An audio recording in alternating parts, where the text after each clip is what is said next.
Hello friend, good morning, જય શ્રી કૃષ્ણ. કેમ છો બધા?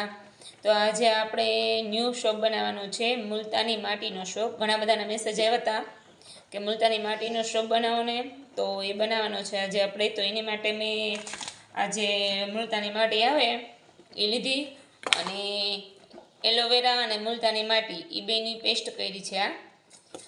અને ખાલી મુલતાની માટીથી શોપ બનાવી. મુલતાની માટીનો ગુણ છે, આપણા દાદી નાની બધા મુલતાની માટીથી જ નાતા હતા કે ગંદકી હોય શરીરમાં, જે બી કચરો હોય એ ખેંચી લે.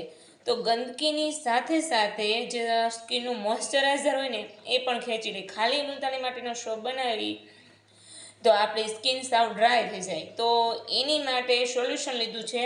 આપણે નાખશું એમાં વિટામિન ઈની કેપ્સ્યુલ, હા, અને ચણાનો લોટ થોડોક એવો, અને થોડીક એવી હળદર એ નાખી અને મુલતાની માટીનો શોપ બનાવવાનો છે. તો તમારી સામે જ હું નાખીશ આ હળદર, આ ચણાનો લોટ, અને આ નાખશું આપણે મુલતાની માટીનું પેસ્ટ.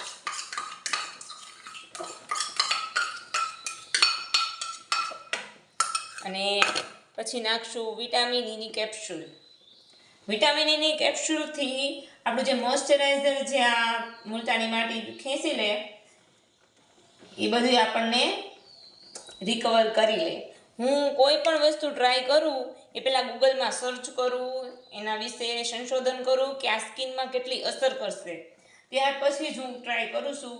એટલે મારી કોઈ પણ તમે આઈટમ વાપરો એટલે તમારે નિશ્ચિંતપણે 100% ગેરંટી કે તમને કોઈ પણ જાતનું નુકસાન કરશે નહીં. ફાયદો થતાં કદાચ વાર લાગે, કેમ કે બધાની સ્કિન સરખી ન હોય. કોકને ક્યારેક અઠવાડિયા 10 દીમાં ફેર પડે, તો ક્યારેક મહિનામાં ફેર પડે, પણ ફાયદો થશે એ 100%. નુકસાન તો નહીં જ થાય. તો પ્લીઝ પ્લીઝ પ્લીઝ સપોર્ટ કરો એનએમપી હર્બલ શોપને. અને આવો જ તમારે બીજો કોઈ શોપ જોતો હોય તો મને મેસેજ કરો, હું બનાવીશ. Thank you very much.